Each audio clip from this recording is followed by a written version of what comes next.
Selon les demandes qui t'ont été faites, maman, je vais commencer par parler des enfants, de ce qu'ils vivent et ressentent et comment les accompagner. Il n'y a pas si longtemps, j'étais une enfant incarnée sur Terre. Durant l'enfance, nous sommes baignés dans l'énergie de notre âme. Nous sommes proches des mondes célestes et de la nature, et avons encore en nous le sentiment d'être invincibles.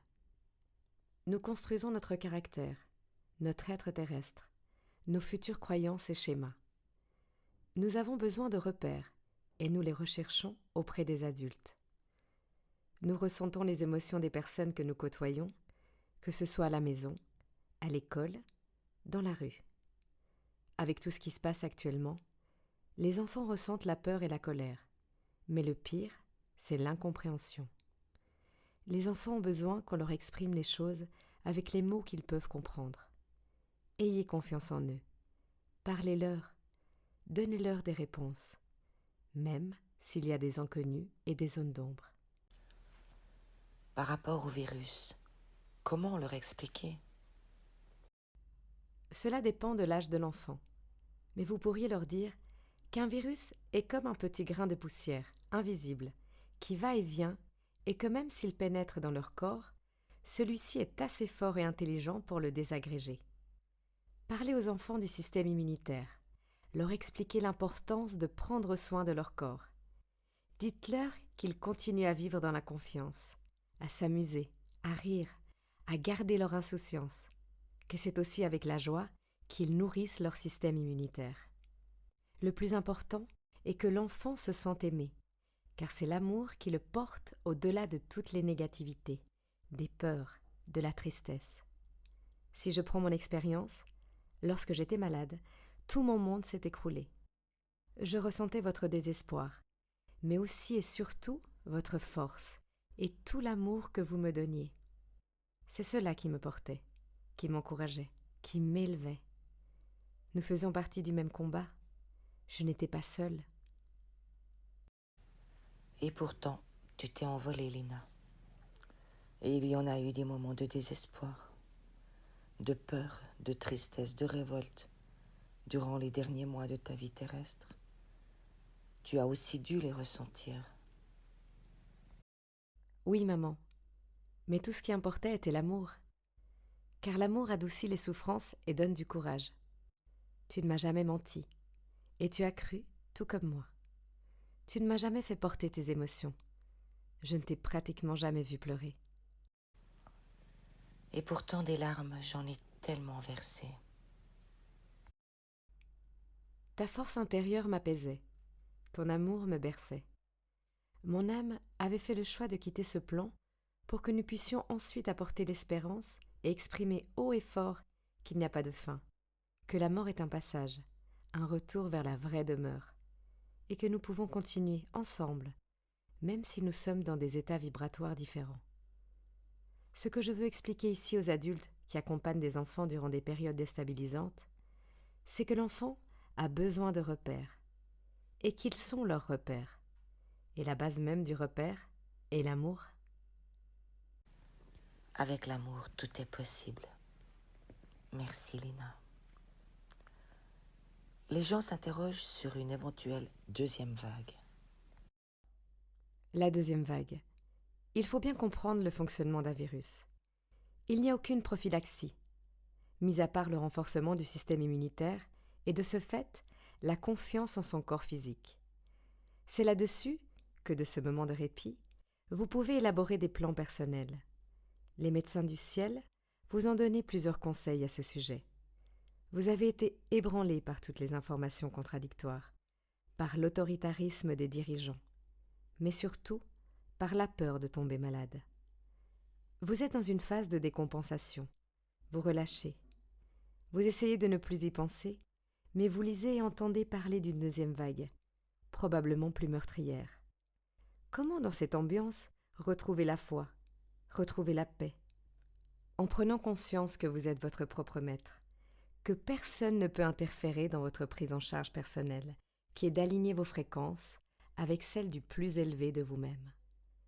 Les virus ne disparaissent pas. Vous ne pouvez leur faire la guerre. Ils sont latents. Ils se mettent à l'abri et sont en dormance. La force et la puissance émises par un événement ou une forme pensée collective se relient automatiquement avec d'autres vibrations de même fréquence.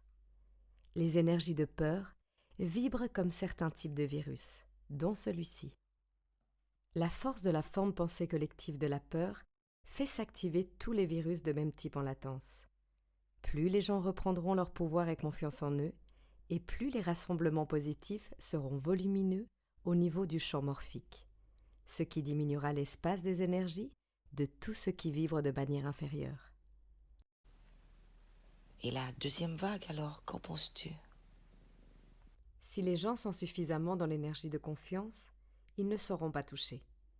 Mais les virus ne disparaissent pas. S'il n'existait pas de moyens de communication, ce virus n'aurait jamais dépassé les frontières de certaines régions. Mais les gens voyagent, Lina. Si les gens n'étaient pas au courant, ils n'auraient pas eu peur. Il est bien de prendre conscience qu'il y a en chacun de vous une résonance avec des événements similaires à ceux qui se produisent aujourd'hui. Il y a en chacun de vous des peurs inconscientes, souvenirs de l'âme d'un passé douloureux. Les civilisations très anciennes, dont vous avez fait partie, qui ont vécu le même type d'acharnement égotique de la part de ceux qui se disaient l'élite.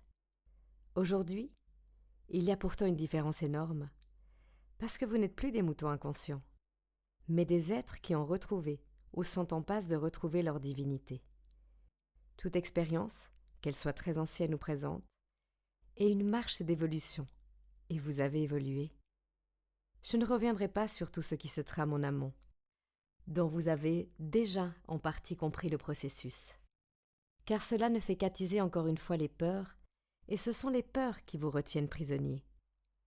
Vous pouvez contrebalancer ces énergies de peur par la compréhension de qui vous êtes vraiment aujourd'hui, et par la ferme volonté de rester vous-même dans la confiance des choix de votre âme. Lorsque vous vous incarnez, vous avez en vous des codes de naissance, selon ce qui aura été choisi par votre âme d'expérimenter. Dans ces codes de naissance sont contenues les énergies correspondantes pour donner la force, le courage, la clarté pour surmonter les épreuves dans une forme de résilience. Ces énergies sont en vous. Regarde, tout comme toi, maman, comment tu as surmonté la souffrance, la mort et toutes les épreuves qui ont suivi ces événements, la violence, la pauvreté, l'exil. Je t'encourageais jour après jour, mais c'est ton énergie contenue dans ton âme, dans tes codes de naissance qui ont permis cette renaissance. Combien de fois t'ai-je dit? Je n'ai plus la force. Je veux en finir. Mais il y avait toujours une étincelle, quelque chose qui me poussait en avant.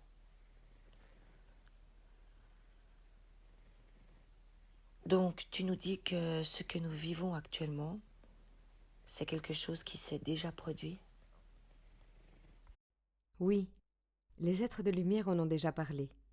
Tout ceci est écrit dans les empreintes, celles du champ morphique et celles de la bibliothèque de l'humanité. Mais il y a eu l'effondrement de ces civilisations, l'anéantissement. Alors, comment doit-on le prendre? L'homme reprend son plein pouvoir. Pourquoi douter? Tout comme j'ai parlé d'homogénéité lors de notre dernier dialogue, le lien avec le champ morphique est totalement fondé, dans le sens où lorsqu'il y a un trop grand déséquilibre entre les énergies disparates des systèmes égotiques et l'élévation qui s'accélère des vibrations de la Terre, il se crée comme une cassure au niveau du champ morphique, un espace béant qui doit être redéfini comme s'il n'y avait plus d'identité. Les énergies sous-jacentes, plus denses, plus négatives, se mettent en résonance avec des éléments de même nature, afin de combler cet espace, activant toutes sortes de molécules, virus, bactéries. Si je comprends bien, dans le champ morphique, toutes les couches inférieures qui sont connectées les unes aux autres, au moment d'une cassure, cherchent à combler ce vide par des éléments dans la matière qui vibrent à la même fréquence. J'ai un peu de peine à comprendre le champ morphique qui se sépare, se fissure et laisse un espace vide. Tout ce qui vibre davantage dans la lumière n'est pas impacté, et n'a pas besoin de rassembler avec d'autres types d'énergie pour combler ce vide? C'est ici qu'intervient l'intelligence suprême qui va connecter cette énergie du champ morphique aux énergies similaires de la Terre-Mère. La situation vécue s'est produite à cause de cette différence importante entre les basses fréquences et les dimensions de l'éveil. C'est un processus naturel, peut-être difficile à comprendre, mais qui démontre une fois de plus que cette crise était nécessaire. Pour l'éveil? Pour que l'être humain reprenne vie, les êtres de lumière, les médecins du ciel, vous donnent de nombreux conseils. Suivez-les. Vous êtes accompagnés et aimés. De la confiance en l'amour universel. Lina.